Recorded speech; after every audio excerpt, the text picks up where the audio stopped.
तो अक्सर पाकिस्तान को एक फेल्ड स्टेट के तौर पर दिखाने के लिए जो तर्क हम लोग दिया करते थे, वह तर्क ये था कि देखिए यह देश नियमित तौर पर अपनी जनगणना नहीं करवा पाता है, क्योंकि जब हम वास्तविक समूहों के वास्तविक नंबर को सामने लेकर आते हैं तो अलग अलग समूहों का अलग अलग अवसरों पर हिस्सेदारी का सवाल उठता है। वर्तमान समय में सत्य को यदि कैजुअलिटी माना जाता है, सत्य को इस समय प्रभावित माना जाता है, सत्य को शिकार माना जाता है, तो उसकी सबसे बड़ी वजह यह है कि हमारा डेटा शिकार हुआ है। नमस्ते दोस्तों, प्लीज सिट डाउन में आपका स्वागत है। साल 2000 की बात है, आज से लगभग 25 साल पहले मैं अपनी पहली सरकारी नौकरी में था और यह वह समय था जिस समय 2001 की जनगणना की तैयारियां चल रही थी और मुझे अवसर मिला इस जनगणना में एक एज अ मास्टर ट्रेनर शामिल होने का। और मैंने देखा कि ये कितनी बड़ी एक्सरसाइज थी। यहाँ तक कि मुझे याद है कि एक रात ऐसी होती है जिस जनगणना के दौरान जिस दिन बेघर लोगों की जनगणना की जानी होती है। ऐसे लोग जिनका कोई ठिकाना नहीं, जिनके पास कोई घर नहीं। अब उनके साथ दिक्कत है कि आप उनको 2 बार गिनने की गलती कर सकते हैं। आज वो यहाँ है, कल वहाँ दूसरी जगह है, दोनों जगह गिने जा सकते हैं। इसलिए नियम ये होता है कि उनको पूरे देश में बेघरों की जनगणना एक ही दिन, बल्कि दिन भी नहीं, रात में होती है। 8 बजे से सुबह 3 बजे 4 बजे तक तमाम जनगणना अधिकारी, जिनमें महिलाएं हैं, पुरुष हैं, अलग अलग, जिन्हें असुरक्षित भी कह सकते हैं, रात में जगहों पे जाकर इन बेघर लोगों से बातचीत करते हैं, इनका डाटा लेते हैं। ये बात थी 2000 की। उसके बाद 2011 की जनगणना होती है, लेकिन 2021 की जनगणना नहीं होती। जनगणना जो कि एक बहुत महत्वपूर्ण एक्सरसाइज है, सेंसस की एक्सरसाइज बहुत क्रूशियल है बजट एलोकेशन के लिए, नीति निर्माण के लिए, अगर कोई अफर्मेटिव एक्शंस लिए जाने हैं, कुछ वंचित वर्ग हैं उनको सहायता देने के लिए। और 1881 से 2011 तक इस देश में तमाम स्थितियों के बावजूद लगातार जनगणना हुई। दरअसल आपको हैरानी होगी कि जब हम लोग विद्यार्थी थे तो अक्सर पाकिस्तान को एक फेल्ड स्टेट के तौर पर दिखाने के लिए जो तर्क हम लोग दिया करते थे, वह तर्क ये था कि देखिए यह देश नियमित तौर पर अपनी जनगणना नहीं करवा पाता है। इससे तय होता है कि देखिए देश जो है वो बहुत अच्छी राज्य व्यवस्था के तहत नहीं चल रहा है। 2021 की जनगणना अब तक न हो सकने के बाद शायद हम अपने देश के लिए भी यही महसूस करना शुरू कर चुके होंगे। ये सही है कि 2021 की जनगणना शुरुआत में ना होने की वजह जो है वह कोविड-19 को माना गया, और सही बात है, उस समय कई देश, अमेरिका शामिल है, कनाडा शामिल है, कई देश ऐसे थे जो अपनी जनगणना को समय से नहीं करवा पा रहे थे कि कोविड-19 एक इस किस्म की महामारी थी। लेकिन उसके पश्चात इनमें से अधिकांश देशों ने अपनी जनगणना करवा ली और भारत अभी तक यह नहीं जानता कि भारत की कुल जनसंख्या कितनी है। अलग अलग क्षेत्रों में, अलग अलग आयु वर्ग में, अलग अलग समूहों में कितनी संख्या है भारतीय नागरिकों की,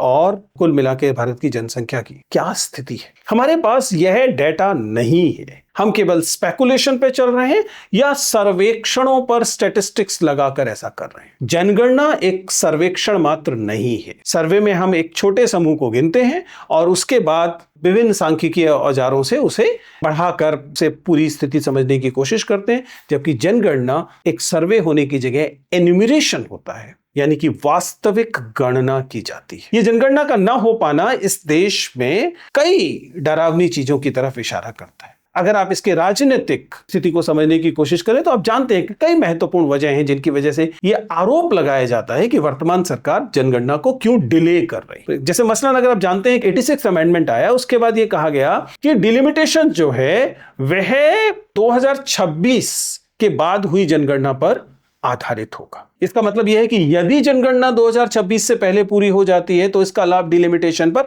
नहीं लिया जा सकता, और बहुत लोगों का मानना है कि शायद वर्तमान डिस्पेंसेशन इसी स्थिति को अवॉइड करना चाहता है और 2026 तक संभव है कि हमारे देश की जनगणना को टाला जाता रहे, जो कि एक बहुत सुखद स्थिति नहीं है। एक अन्य महत्वपूर्ण पक्ष जाहिर है कि इससे जुड़ा हुआ है और इस समय एक बड़ा राजनीतिक सवाल है। अगर हम देखें तो भाजपा को छोड़कर लगभग हर राजनीतिक दल ने इस चीज पर अपनी राय व्यक्त की है, मांग की है, और यह है कास्ट सेंसस का सवाल कि यदि जनगणना होनी है, चूंकि होनी ही है, होनी ही चाहिए, किसी भी देश की सामान्य राज्य व्यवस्था के चलाए रखने के लिए जनगणना आवश्यक है, तो उसके साथ कास्ट सेंसस, जाति जनगणना भी हो। याद कीजिए कि 2011 की जनगणना में वास्तव में एक हिस्सा ऐसा था जिसमें जाति जनगणना की गई थी। यद्यपि उसको नाम आर्थिक सामाजिक सर्वेक्षण दिया गया था, लेकिन उस पर सैकड़ों करोड़ रुपया खर्च हुआ था। और 2011 की जनसंख्या के जब परिणाम आते हैं, उन परिणामों में इस डेटा को, जो कि जिसे आप सामाजिक आर्थिक सर्वेक्षण कह सकते हैं या जाति जनगणना कह सकते हैं, उस डेटा को विभिन्न कारण बताते हुए शेयर नहीं किया गया। आम लोगों तक वह डाटा कभी नहीं पहुंचा, उसके क्या परिणाम थे वो कभी नहीं बताए गए, क्योंकि माना जाता है कि उसके राजनीतिक निहितार्थ थे। जब पाकिस्तान अपनी जनगणना नहीं करवा पाता था तो उसकी वजह यह नहीं थी कि उनके पास गिनती कर सकने लायक लोग नहीं थे, उनके पास मैन पावर नहीं थी, उनके पास एडमिनिस्ट्रेटिव पावर नहीं थी। वहां पर भी जो संकट था वह दरअसल राजनीतिक था, क्योंकि जब हम वास्तविक समूहों के वास्तविक नंबर को सामने लेकर आते हैं तो अलग अलग समूहों का अलग अलग अवसरों पर हिस्सेदारी का सवाल उठता है। इसलिए यहां पर जाति जनगणना पर गंभीरता से चर्चा करने की आवश्यकता है। बहुत से लोग बार बार कहते हैं कि जाति जनगणना इसलिए नहीं होनी चाहिए क्योंकि जाति जनगणना का राजनीतिक इस्तेमाल संभव है।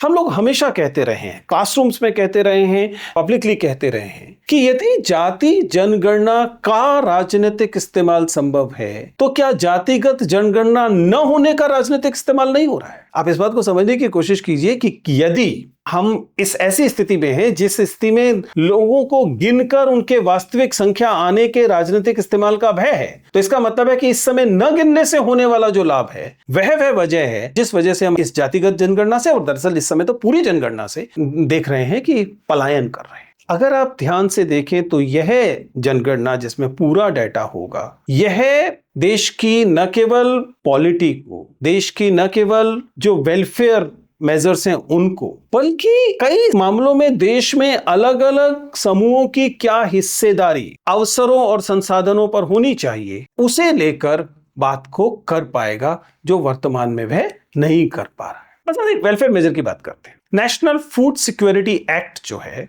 वह एक पर्टिकुलर जो आर्थिक स्थिति है उससे कम लोगों को, कम स्थिति में रहने वाले लोगों के लिए फूड सिक्योरिटी देने, यानी कि अलग अलग योजनाओं से उन्हें सस्ता या मुफ्त अनाज देने की बात करता है। और देश में पिछली आबादी के आधार पर इस समय लगभग 80 करोड़ लोगों को यह सहायता पहुंचाई जा रही है। लेकिन अगर आप जनगणना करेंगे तो पता लगेगा कि अब हमारी आबादी 121 करोड़ नहीं है। अधिकांश आकलन कहते हैं कि 140-145 करोड़ के बीच में कहीं है। तो ये जो अतिरिक्त आबादी बढ़ी, इसके लोगों को मिलने वाली फूड सिक्योरिटी, इसकी वजह से बढ़ने वाला फूड सिक्योरिटी के लिए, इस एक्ट के लिए एलोकेशन प्रभावित हो रहा है। अगर हमारे पास सही आंकड़े होंगे तो हमें पता होगा कि ये जो एलोकेशन है ये बढ़ाने की जरूरत है, या कुछ लोग गरीबी से बाहर आ चुके हैं और एलोकेशन कम करने की आवश्यकता है। लेकिन दरअसल हमारे पास डेटा है ही नहीं।